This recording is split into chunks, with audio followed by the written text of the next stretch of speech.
Hi, my name is Felicia, and I wanted to share a quick little story with you. It's from the Bible, and I also want to say before I even started that I am not a minister, I'm not a pastor, I have no clergy degree or anything like that. I am just a normal, average person who takes the time to seek God and ask Him to really open up the Bible to her and, to share the Word with me, open it up in a way that I can understand it. And so I'm going to talk about a story or tell you about a story from the book of Esther in the chapters 5, 6, and 7. It might sound like a lot, but it really isn't. I'm going to do my best to really squish it together and come up with what the premise is for this particular story, even though there's a whole bunch of different things that are going on in it. So, um, in the book of Esther, chapters 5, 6, and 7, the main characters are Queen Esther, King Ahasuerus, her husband, Haman, who is King Ahasuerus' second in command, which would be, kind of like his vice president, or you could say commissioner, or secretary of something, or just, he has a pretty high ranking position in the line of order with the king.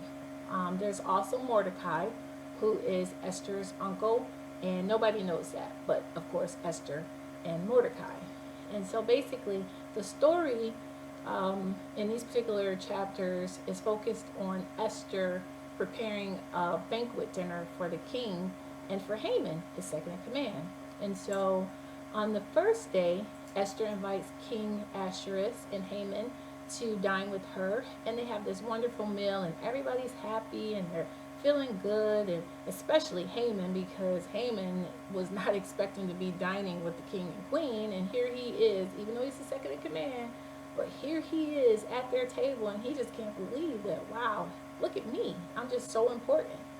And so he's walking out of the palace after dinner's all over, and he's just strolling, just feeling himself and feeling so good about what just happened. And so while he's walking out and he is exiting, he happens to see this one guy who's like this thorn in his side. And he just, this Mordecai guy. Oh my God, how come I just can't stand him? Is what Haman's thinking, because he's sitting at the gate and he refuses to honor him. He refuses to follow protocol, which is that you got to get up and you got to bow down to me. And Mordecai's like, I don't think so. Unless you God, I ain't bowing down to nobody. Of course, Mordecai's not saying this out of his mouth, but he's saying it with his whole actions and the presentation of his body. He totally ignores him, and he continues to sit at the gate. And so Haman does not like that at all. He just doesn't like this guy. And so Haman goes home, even though he's feeling that high from having dinner with the king and queen. He goes home and he tells his wife and their entourage, which I forgot to mention. That's, they play a small part in this, but they are, characters in this particular piece, because they're the ones that egg you on. They're the ones that tell you to do what you know you shouldn't be doing. So Haman tells his wife and their friends, the entourage, about, his issues at work and how he just had this glorious dinner with the king and queen and had to come outside, and here's this guy who's sitting there who won't even pay him no kind of respect. Don't he know his position and his role? Are you kidding me? So the entourage tell Haman, you know what, how about this? Why don't you go and see the king tomorrow? That's your pal. You hanging with him. You in there. So why don't you tell him that you would like to kill Mordecai tomorrow on the gallows that I suggest you go and prepare right now. So Haman gets all excited. He's like, yeah. Let me get on the backyard and start building this thing and put this thing together so I can hang him in the town square tomorrow morning publicly, so everybody can see that I am all that and he ain't nothing. So Haman's busy, plotting. And that evening, the king is in his palace and he cannot sleep. He just like, oh my God, I can't sleep. I'm having a restless night. What can I do?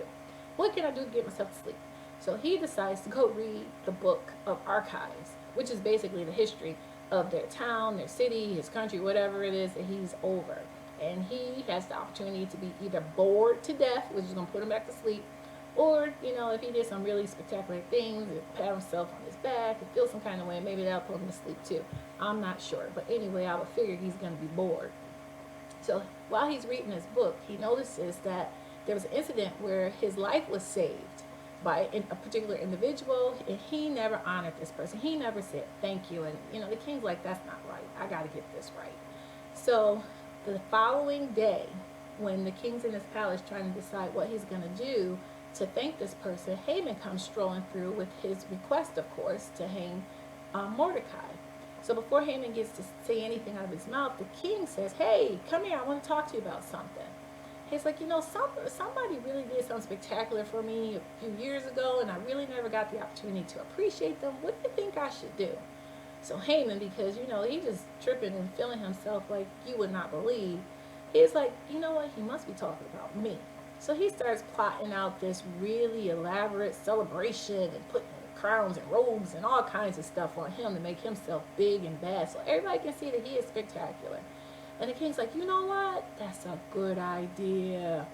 I want you to go down to the gate and grab Mordecai and do everything that you just said. And the king's feeling good about it, but Haman ain't feeling good about it on the inside because he was just finna ask the king if he could kill this guy. So he can't do that now. So he goes and he parades Mordecai around the town, and he says this is whom the king wants to honor, and he does whatever he needs to do. And then he basically runs back home to his entourage. Is like, oh, looks like you just gotta swallow this pill and just keep it moving.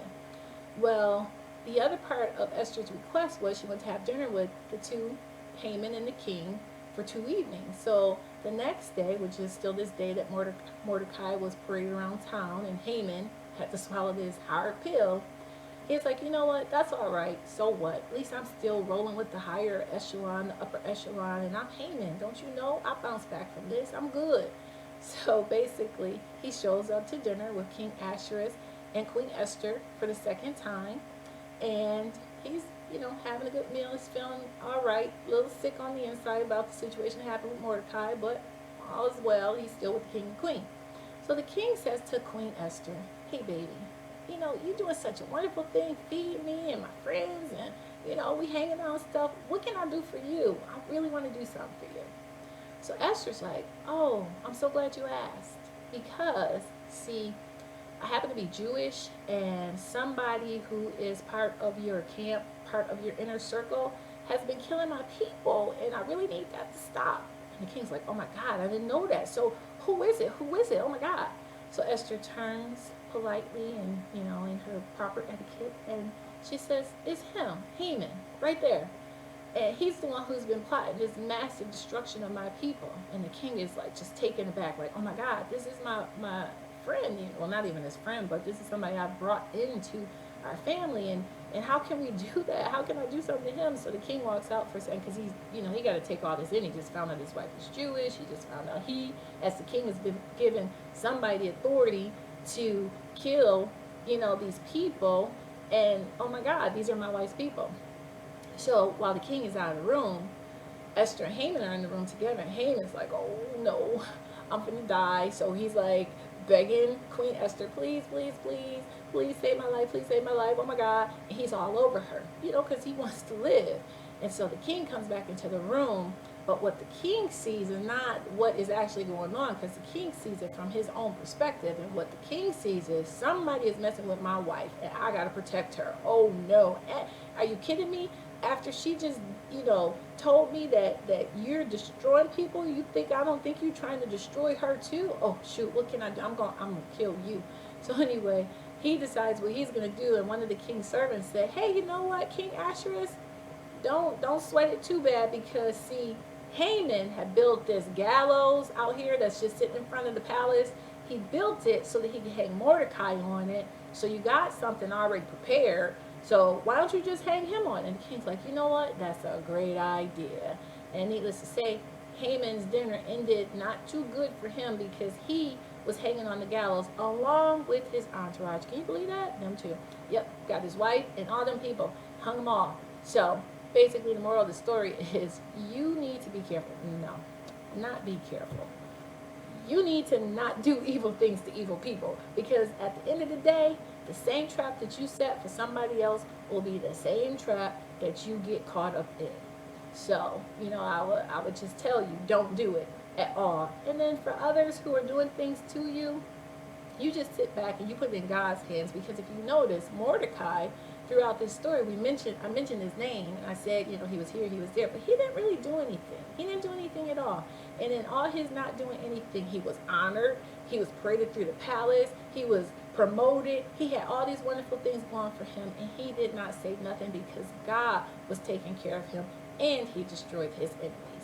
So I recommend that you go and you ask God to open up this word to you too.